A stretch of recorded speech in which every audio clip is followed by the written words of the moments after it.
ઓલપાડ તાલુકાના કોકણી ગામમાં આવેલ ફાઉન્ટેન હેડ શાળાના ધોરણ 12 માં અભ્યાસ કરતા વિદ્યાર્થીઓના વિદાય સમારંભમાં ટ્રાફિક નિયમો વિરુદ્ધ વિદ્યાર્થીઓ લક્ઝરીઝ કારના કાફલા સાથે નીકળ્યા હોવાનો વિડીયો વાયરલ થયો છે. સુરતમાં નબીરાઓ 30 જેટલી BMW, મર્સિડીઝ, સ્કોડા જેવી લક્ઝરિયસ કાર સાથે રેલી કરી સ્ટંટબાજી કરી હોવાનો વિડીયો સોશિયલ મીડિયામાં વાયરલ થયો છે. સુરતના ઓલપાડ તાલુકાના કોંકણી ગામમાં આવેલ ફાઉન્ટેન હેડ સ્કૂલમાં ધોરણ 12 માં અભ્યાસ કરતા વિદ્યાર્થીઓનો ફેરવેલ યોજાયો હતો, જેમાં હાજરી આપવા આવેલા વિદ્યાર્થીઓ આ રીતે જાહેરમાં સીન સપાટા કરી કાયદાના લીરા ઉડાવ્યા હોવાનું સામે આવ્યું છે.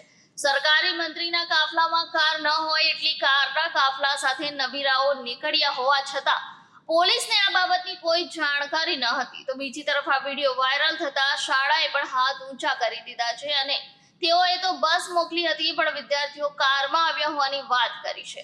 જહાંગીરપુરા પોલીસ સ્ટેશન વિસ્તારમાં ફાઉન્ટેન સ્કૂલ પાસે જે છોકરાઓનો વિડીયો વાયરલ થયો છે કારોના કાફલા સાથે, એના પર ચોક્કસપણે અત્યારે પોલીસ સ્ટેશન દ્વારા તપાસ હાથ ધરવામાં આવી છે અને જેટલી પણ MV એક્ટની કલમો અને IPCની કલમો હશે એ વેરીફાઈ કરીને ચોક્કસપણે એમના વિરુદ્ધ શિક્ષાત્મક કાર્યવાહી કરવામાં આવશે. વિડીયોમાં જે દેખાઈ રહ્યું છે એમાં બાળકો રૂફટોપ પર ઊભા છે અને અમુક ગાડીઓમાં ડ્રાઈવરો કાર ડ્રાઈવ કરી રહ્યા છે એવું વિડીયોમાં દેખાઈ રહ્યું છે. એટલે એ વિગતો અત્યારે પોલીસ સ્ટેશન દ્વારા તપાસ કરવામાં આવે છે અને ચોક્કસપણે એમના વિરુદ્ધમાં સખતમાં સખત શિક્ષાત્મક કાર્યવાહી કરવામાં આવશે.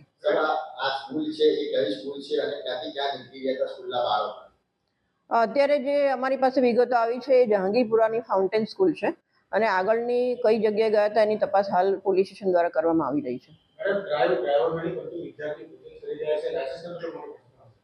ના, એ બિલકુલ એ અત્યારે મેં જે પ્રમાણે કીધું એ પ્રમાણે દરેક કારમાં વિડીયોમાં સ્પેસિફિકલી દેખાતું નથી, એટલે એ અત્યારે પોલીસ સ્ટેશન દ્વારા તપાસ કરવામાં આવી રહી છે.